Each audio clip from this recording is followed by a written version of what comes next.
everyone, welcome to Lead Well. Today we're talking about the concept of starting with why. Start with Why is a book by Simon Sinek. It's also available as a popular TED Talk that you can find for free on YouTube, and I highly recommend you check out both.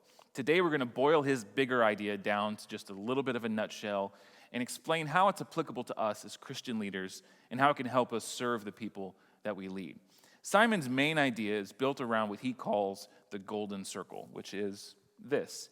He says that all of us know what we do, some of us know how we do it, and a very select few know why we do it. And this applies to leaders, to organizations, and it's because we tend to take the path of least resistance. What we do is so clear, it's in our hands, it's tangible, it's the easiest. So we're going to start there, and then things get fuzzier the further in we go, and most of us never make it to the why. His classic example of flipping this on its head is Apple. He says that if Apple were to communicate to us the way that we communicate and the way that most organizations communicate, they would say something like, here are some great computers, we built them to be beautiful and reliable, would you like to buy one? And we'd say, well, maybe, it's not super inspiring. Instead, what Apple says is, in everything we do, we want to challenge the status quo. We want to turn the technological world on its end. We do that by creating beautifully designed, reliable, easy-to-use technology. We also happen to make some computers if you'd like to buy one. And at that point, we're sold. We want a computer. So how does this help us as Christian leaders? We're obviously not selling computers. Well, it helps because more than anyone else in the world, followers of Christ are the inheritors of the single greatest why in the universe. The gospel is at the core of everything we do. And too often when we lead, we get stuck in our natural patterns and we start with the what. So we might say something like, I need you to help me stack chairs after the service. Stacking chairs, not super inspiring, doesn't get more menial than that. But good leaders have laid the groundwork before that conversation ever happens.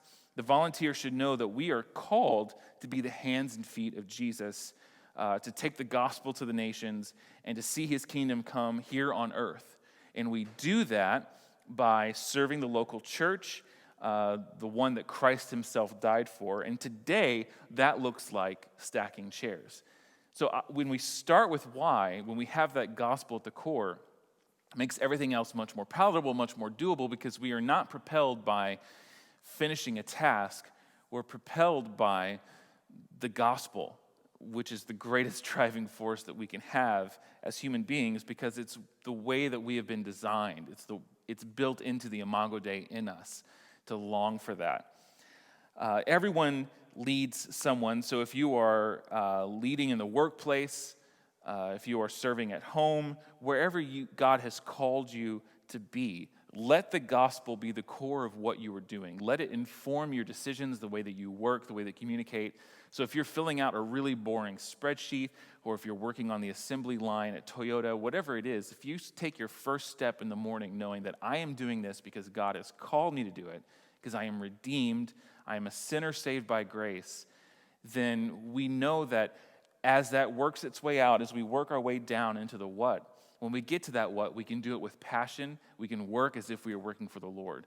This also applies to the way that we lead our families, the way that we interact with our neighbors, and on the mission field.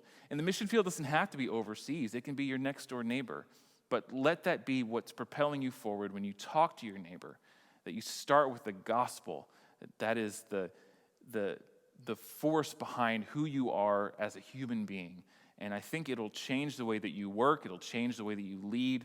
It'll change the way that you serve others. So we start with why, which for us is the gospel of Jesus Christ. I hope this is helpful. We'll see you next time on Lead Well.